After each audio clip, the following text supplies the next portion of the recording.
魔石を求めた理由を教えぬまま。この地が滅びたのは200年前。長い間求めていたものを見つけ、これでやっとオアシスの底で眠りにつくのだろうか。なんだこれ。 Episode 5 of Welcome to Japan, Miss Elf. And here's the thing, my friends. Once again, I don't think, and I want to start the video with this, I don't think this was a bad episode. I think this was a good episode of Welcome to Japan, Miss Elf. If I had to put a rating on it, if I had to go and just slap a rating on it, 7 out of 10. I think this was a 7 out of 10 episode. It was good. It was mostly enjoyable. It was a good episode of Welcome to Japan, Miss Elf. But here's the thing. When I think about the show and what makes it special is, first off, it's all fiction. So that's like the main thing, is like none of it can happen, none of it's real. But I think where the show thrives is being in Japan and having the elf be in Japan, right? Again, the show is called Welcome to Japan, Miss Elf. Not Welcome to Japan, Miss Elf, but we're also really in this other world. It's really Isekai, blah, blah, blah, blah, blah. The show for me really suffers. And when I say suffer, again, like I said at the beginning of the video, right? Like at the top of the video, like, hey, this episode is a good episode. The show, though, suffers for me. Too much light. The show suffers for me when they go back to this other dream world. I just don't think the other dream world is as interesting. I really don't care about what's happening over there. I don't really understand on why Kazuhiro is so weak.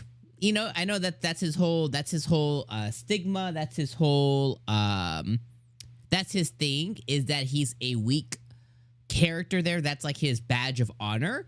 But he's been there since childhood. It's like you would assume our character would be OP by now, but hey, whatever. I don't care. You know what I mean? Like, I just think that the show suffers and it's just not as interesting when it's over there in the dream world.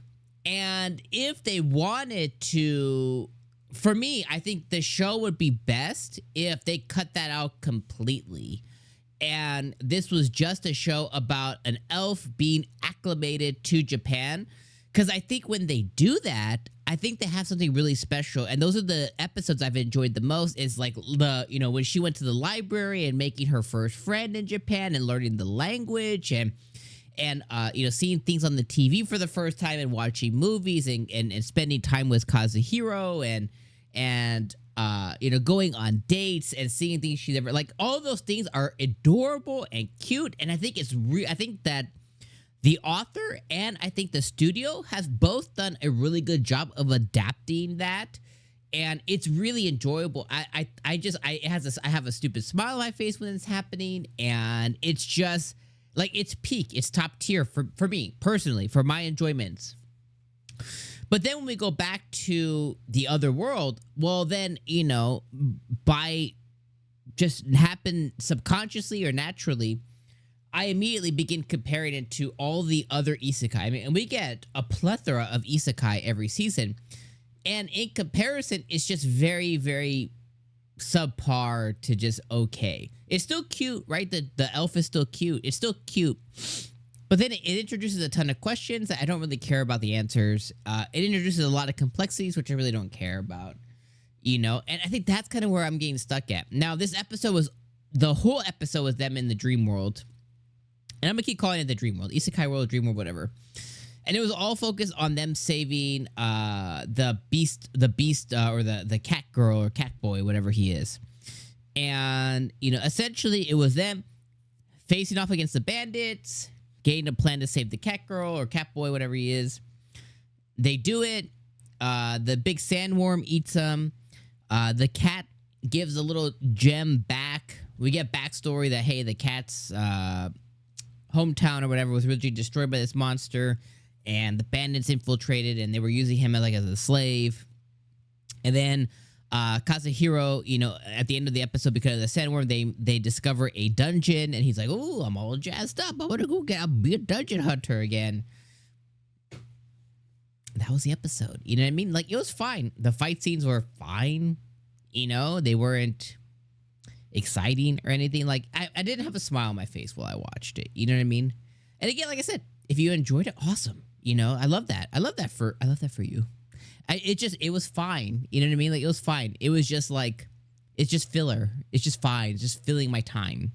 So yeah, you know, take it for what you are. Again, I don't hate the show. I love the show. I love when they're in Japan. The dragon that they showed, you know, I think the dragon would make the other world more enjoyable. Like, I think if they went to the other world and they were constantly doing antics and crazy things with the dragon, or meeting like people like the dragon, I think the show would be much better. If they went to this other world and they were constantly, you know, meeting these weird, eccentric type people, but when that's not happening, it just becomes boring, you know. So yeah, hopefully they get back to Japan. Hopefully we get back to where we're supposed to be. But, you know, with the discovery of the dungeon, we might be spending even more time in the dream world once again. And I just think that the anime has so much potential. I think that's what gets me so passionate, is when a show has so much potential and they're doing one thing so good. Like, they're just nailing one thing, but then they decide, like, oh, but we want like 5 other focuses, but the other focuses kind of suck. It's like, but I just want that one thing that you're offering me. Yeah, so when shows or manga, whatever, have such potential, I just get so passionate when they just, like, I feel like they're throwing it away, or, you know, maybe the author's publicist, or, you know, the people that help them when they're writing and they kind of direct them, they're like, maybe they just got too far off. I don't know. Let me know your guys' thoughts. Let me know you guys' real thoughts. You know, maybe you're like, yeah, Dom, you're fucking off base, man. Like, this is awesome. Let me know in the comments. I appreciate it. I'll see you guys next week, though, for episode 6. Hopefully, you know, we get back to Japan. All right. Peace.